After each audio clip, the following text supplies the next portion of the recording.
Bien, continuamos. Ahora nos vamos a centrar nuevamente, vamos a retomar lo que habíamos hablado de población y muestra para su definición. Antes de continuar, quiero recordarles que estos temas, estos primeros tres, cuatro temas, son de tipo conceptual, es decir, estamos trabajando más el aspecto teórico de lo que es la muestra. No vamos a trabajar aquí el cálculo de la muestra. Cada uno de los diseños que se van a presentar más adelante tiene su característica y sus requisitos para calcular la muestra. Sin embargo, hoy en día con los programas de computación e incluso con una hoja de Excel se puede calcular la muestra de investigación dependiendo de los objetivos que se quieren. Entonces acá vamos a recentrarnos nuevamente y exclusivamente en la parte teórica de lo que es la población, la muestra, los tipos de muestra y cuándo utilizar una, incluyendo algunas de sus ventajas y desventajas según sea el caso. Como habíamos dicho, pues entonces la población la entendíamos como el conjunto de individuos, objetos, elementos, eventos o fenómenos en los cuales pudiéramos evidenciar alguna característica susceptible de ser estudiada. Incluso colocamos como ejemplo si quisiéramos estudiar el uso de algún medicamento en particular, el impacto de algún medicamento en particular en la población. eh, Ese medicamento, por decir algo, los analgésicos pueden ser nuestro evento susceptible de ser estudiado. Entonces la población en este caso sería tantas veces como se utilice analgésicos en la población. Ese es el evento de salud y esa es la población, o sea, el universo o la población.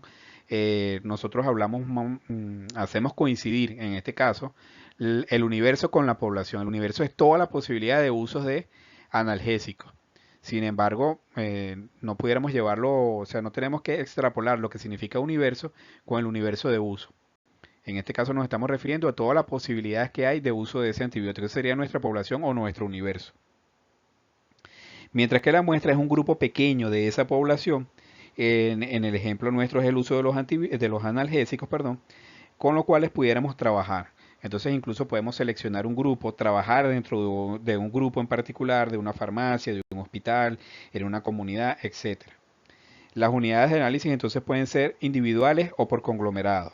Siguiendo con nuestro ejemplo, en el caso del uso de los analgésicos puede ser el uso individual o dentro de una institución de salud o dentro de una comunidad.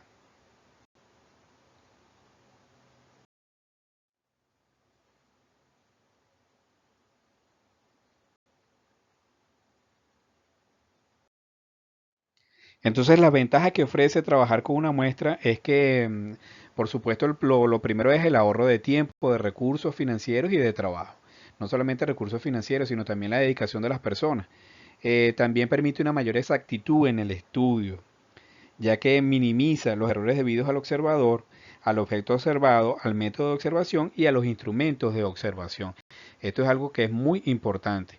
Al no trabajar con toda la población, pues en la medida que nosotros vamos midiendo o que vamos tomando esa muestra, vamos incluyendo un error que es sistemático y que vamos a definir en otra oportunidad. Ese error sistemático nosotros al trabajar con una muestra lo vamos minimizando, es decir, vamos entonces haciendo que ese error sea menos y lo podamos incluso hasta medir y estimar. Mientras que la mayor desventaja que tenemos al trabajar con una muestra es la variabilidad de las poblaciones, lo cual puede generar un error por muestreo, ocasionando que se pueda producir diferencias entre el valor real y el valor calculado. Sin embargo, estas diferencias, este tipo de error sigue siendo preferible a trabajar con una muestra muy grande en la población. Esto debido a que, como hemos mencionado, el error por muestreo es menor que los errores debidos al observador, al objeto observado, al método de observación y a los instrumentos de medición, a los que debemos añadir el error por muestreo, a lo que se debe añadir, pues que este tipo de error que se comete cuando se trabaja con una muestra se puede calcular estadísticamente y hasta cierto punto podemos disminuir el impacto en los resultados, aumentando un poco el tamaño de la muestra. Entonces, en definitiva, pues trabajar con una muestra bien diseñada permite un mejor control de los errores debidos al observador, al objeto observado, al método de observación y al de los instrumentos de medición, a lo que se suma la posibilidad incluso de medir y minimizar el efecto de este error por muestreo. Por tanto, se comprende por qué los resultados de una muestra generalmente son mucho más precisos que los que se obtienen de una población en general. Por ejemplo, si usted está haciendo un trabajo con medición de la tensión arterial, Cada vez que usted utiliza el tensiómetro se puede ir descalibrando. Además de que si hay dos personas diferentes tomando la tensión, uno puede interpretar una medición y otro puede interpretar otra medida. Entonces, ese es el tipo de errores que nosotros minimizamos al trabajar con una muestra.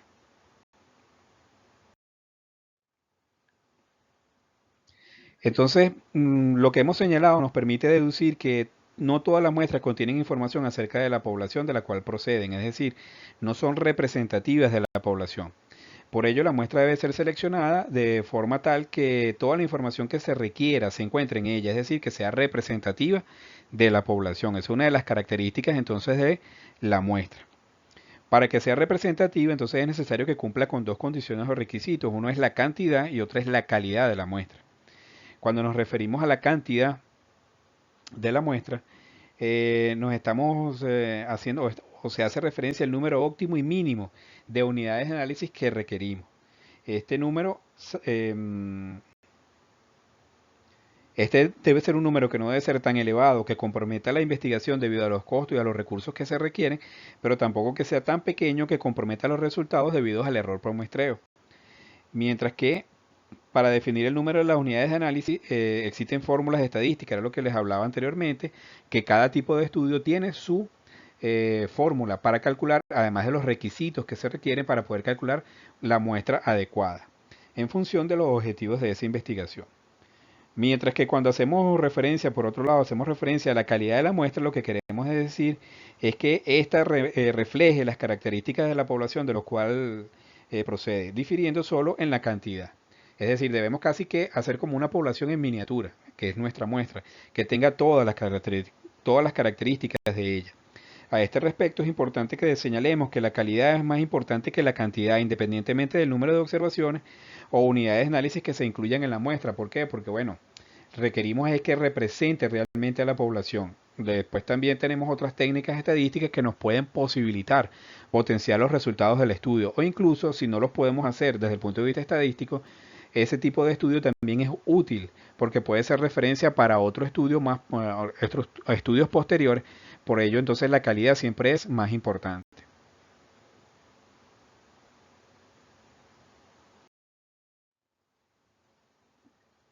Fíjese entonces que si la muestra cumple con los requisitos de calidad y cantidad, podemos afirmar que se trata de una muestra que es representativa de la población y en consecuencia los resultados que obtenemos de ellas pueden ser extrapolados hacia la población. Fíjese, por ejemplo, si nosotros estuviéramos trabajando con personas y tenemos una población en la cual la distribución de la edad no se toma en cuenta, es probable que trabajemos o con una población muy joven, donde si trabajamos, por ejemplo, en una universidad, o si trabajamos en un ancianato, estamos entonces trabajando con una población que es muy longeva. Entonces, en ese caso no tenemos una buena distribución etaria de la población. También pudiera pasar con el sexo. Entonces tenemos a lo mejor muchas mujeres y pocos hombres. Entonces eso también distorsiona los resultados que estamos obteniendo. Por ello entonces la importancia de que la muestra sea que tenga calidad en su representación. Por el contrario, cuando la muestra no es representativa de la población o el universo, se dice que la muestra es seleccionada. Esto no quiere decir que la población no sea útil o que este tipo de estudio no sea útil para una investigación, solo que sus resultados entonces tienen una interpretación distinta. El hecho de que sea una muestra seleccionada solo indica que esos resultados no pueden ser extrapolados hacia la población, sino que tienen entonces una interpretación y una utilidad diferente. Pero ambos tipos de muestreo existen y ambas muestras son útiles para la investigación.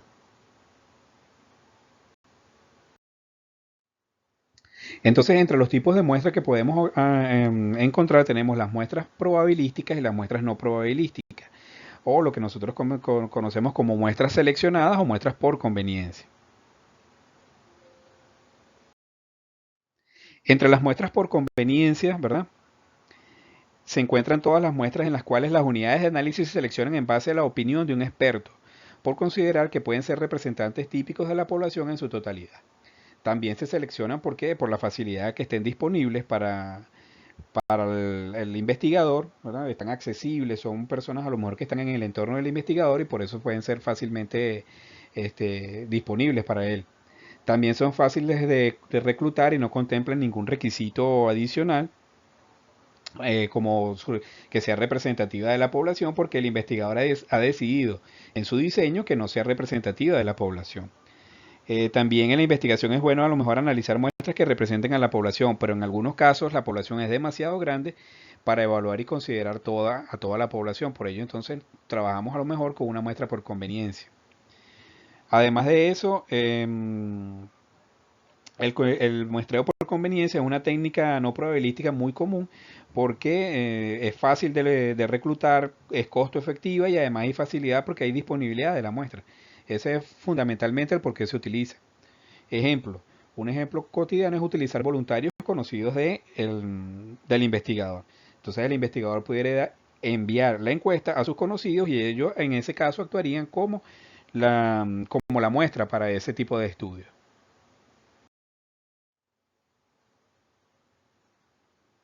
Entonces, en el muestreo por conveniencia podemos encontrar también varios tipos de muestreo. El muestreo consecutivo, perdón. Entonces aquí el investigador elige una sola persona o un grupo de muestras, realiza una investigación durante un periodo de tiempo, analiza sus resultados y luego lo pasa a otra persona o a otro grupo de sujetos si es necesario. En el muestreo por cuota, para comprender mejor una población, el investigador solo necesita una muestra. Entonces el investigador está interesado en estratos particulares de la población. Aquí es donde el muestreo por cuotas ayuda a dividir a la población en estratos o grupos. Es decir, entonces el investigador va subdividiendo una población y puede ir tomando de esa subdivisión algunos elementos para incluirlos en la población. En el muestreo intencional o por juicio es una técnica de muestreo no probabilístico en las cuales se selecciona basándose únicamente en el conocimiento y la credibilidad del investigador. Entonces, es decir, el investigador selecciona en función de su criterio de investigación cuáles son las personas que van a ir incluyendo en esa investigación. Es decir, cumplen con algunos atributos en particular y entonces pueden ser incluidos según el criterio del investigador dentro de la muestra. Mientras que finalmente tenemos dentro del tipo no probabilístico la bola de nieve. En este caso es un tipo de técnica que ayuda a los investigadores a ir encontrando la muestra. Utilizan esta técnica cuando el tamaño de muestra es pequeño y no está disponible fácilmente. En este sistema, los investigadores encuentran sujetos adecuados y se les va solicitando su ayuda para buscar a otras personas con características similares para que puedan ir formando parte del estudio.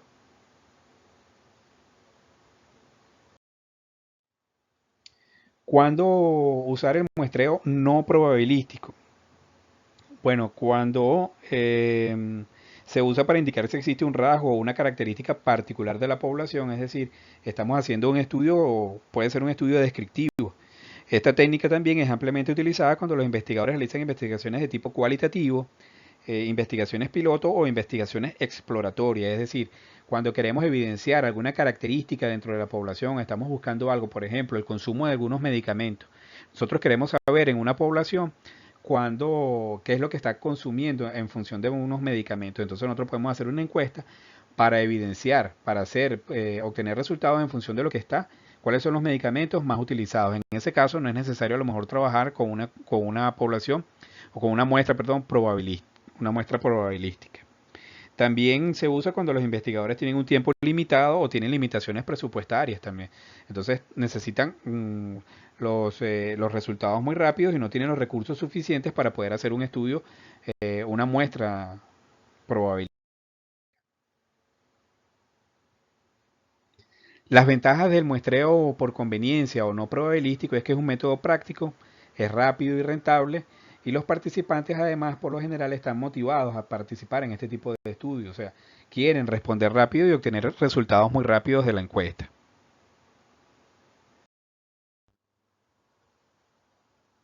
Bien, entre las desventajas que presenta el muestreo no probabilístico es que el investigador necesita pensar muy bien cuáles fueron los posibles sesgos que se pueden incluir dentro de esta investigación. Por ejemplo, que su criterio no sea el más adecuado, las personas que se autoincluyen también, que pudieran incluir un sesgo en los resultados, que pudieran afectar la validez de los resultados. También generalmente siempre es bueno tener una muestra que represente cerca a la población, aunque esto no necesariamente puede cumplirse en todos los momentos. Entonces cuando se elige una muestra no probabilística, las unidades de análisis que se incluyen pudieran incluir errores en los resultados. Entonces distorsionan los datos y distorsionan, por supuesto, los resultados. Por eso hay que pensar muy bien eso. Su aporte, sobre todo para el análisis y el análisis y el procesamiento de los resultados. Porque al final del día lo que se registra siempre, lo que se quiere es que la información que se obtiene de una investigación sea útil. Entonces por eso debe pensarse muy bien, tenerse mucho cuidado en el muestreo no probabilístico qué se hace con los resultados de esta investigación, lo cual no significa, como ya hemos dicho, que no sea útil, solo que debe trabajarse con más cuidado, debe hacerse un análisis más minucioso de los resultados y para qué nos pueden servir los que se obtienen a través de una muestra no probabilística.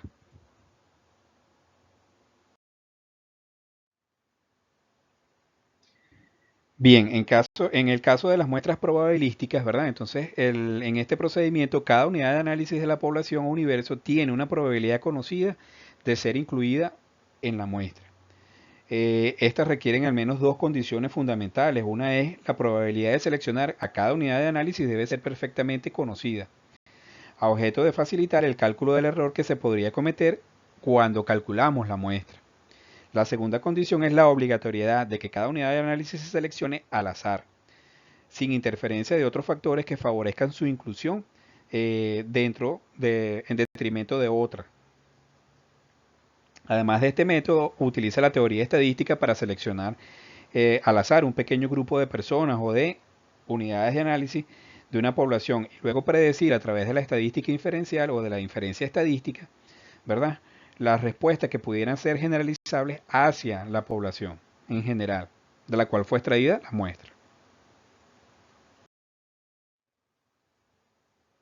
Dentro de los tipos de muestreo probabilístico tenemos el aleatorio simple y como su nombre lo indica es un método completamente aleatorio que se utiliza para seleccionar una muestra. Aquí se le asignan números a cada uno. Una vez que nosotros hemos calculado el número de muestras, le asignamos un número a cada uno de ellos y vamos eligiendo de manera aleatoria los números a través de los cuales, mediante un proceso automatizado. Finalmente los números que se eligen son los miembros que se incluyen en esta muestra. Aquí pueden utilizar diferentes formas. Una puede ser a través de un sistema de lotería o de un software que se genera de generación de números aleatorios. Esta técnica de muestreo funciona generalmente en grandes poblaciones y tiene ventajas como desventajas, por supuesto. En el caso del muestreo estratificado, este, en el cual una población grande se divide en grupos más pequeños, que generalmente no se superponen, sino que representan a toda la población en conjunto. Durante este muestreo, estos grupos pueden organizarse y posteriormente se puede obtener una muestra de cada uno de los grupos por separado. Algo común para este tipo de método es organizar o clasificar las muestras por sexo, por edad, por etnia, etc. Dividiendo los sujetos en grupos mutuamente excluyentes y luego utilizando un muestreo aleatorio simple para elegir los miembros de cada uno de los grupos. Los miembros de cada uno de estos grupos deben ser distintos para que todos los miembros de todos los grupos tengan la misma oportunidad de ser seleccionados utilizando la probabilidad simple. El caso del muestreo por conglomerado es otra técnica también que se utiliza, en la cual se seleccionan de manera aleatoria los participantes cuando están dispersos geográficamente. El muestreo por conglomerados por lo general se analiza una población en particular y la muestra consiste en varios elementos, por ejemplo una ciudad, una familia, una universidad, etc. Se utiliza mucho, por ejemplo, en educación cuando uno quiere analizar las unidades educativas. Entonces, a lo mejor el conglomerado terminan siendo las zonas educativas y después se selecciona una de estas zonas educativas y dentro de ellas se van seleccionando los conglomerados. Y luego el muestreo sistemático. Este se enfoca en elegir a cada enésima persona para que sea parte de la muestra. Por ejemplo, se puede elegir una de cada 10 o una de cada 5 personas, es decir, la quinta persona se va eligiendo. Y esto es el muestreo sistemático. Es una, digamos que es una implementación extendida de la técnica de la probabilidad o el muestreo aleatorio simple. Cada miembro de cada grupo es seleccionado en periodos regulares para formar una muestra. Cuando se utiliza este método muestreo, existe una probabilidad igual para cada miembro forme parte de esta muestra. ¿Cuándo debemos utilizar el muestreo probabilístico? Cuando debemos reducir el sesgo en el muestreo, este método se utiliza comúnmente para ello. La selección de la muestra determina en gran medida la calidad de la investigación y la forma en la que los investigadores seleccionan su muestra va a determinar la calidad de sus hallazgos. Entonces, cuando requerimos, por ejemplo, probar la eficacia de un medicamento, debemos reducir al máximo la posibilidad de sesgo. Entonces, el muestreo probabilístico va a proporcionar una gran medida de calidad en los hallazgos del investigador. Esto porque se trata de una investigación que es imparcial en la población. Cuando la población es diversa, porque el tamaño de la población es muy grande y diversa, este método de muestreo es útil ya que puede ayudar a los investigadores a crear muestras que representen completamente a la población y para crear una muestra que sea lo más precisa posible. El muestreo probabilístico ayuda, ¿verdad?, a los investigadores a crear una muestra que sea lo más precisa posible, que se parezca en casi todas las características a la población o el universo del cual se extrae la muestra.